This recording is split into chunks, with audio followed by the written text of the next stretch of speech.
Hello mga ka-cooking sere! Tadta ngayong araw, magluto naman tayo ng buttered chicken. Una, maglagay tayo ng 3 tablespoons of patis.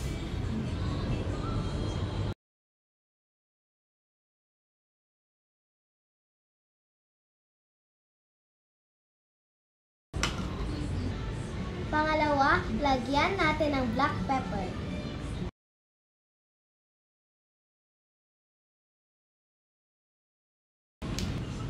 I-mix natin para mag-well combine yung patis tsaka black pepper.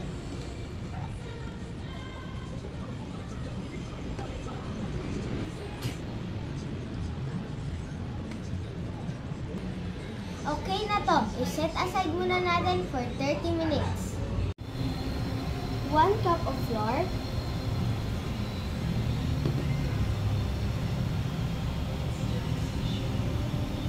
1 tablespoon of cornstarch,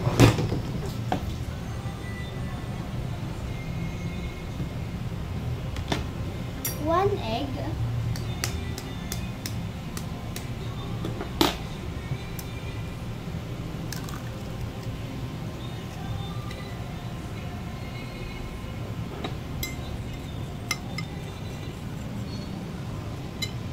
let's add some water.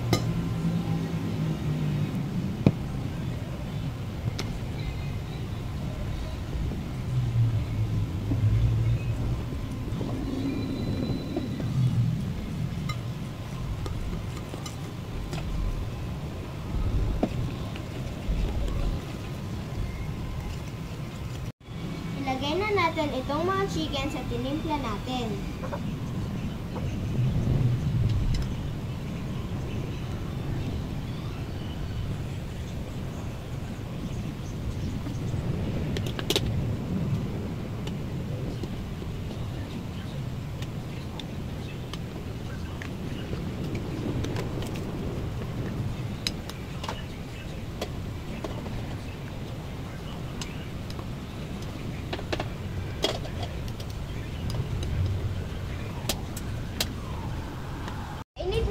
Mantika para ma-fry na natin yung mga chicken.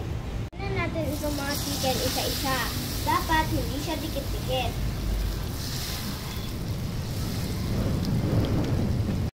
Malapit na natin maluto lahat ng chicken.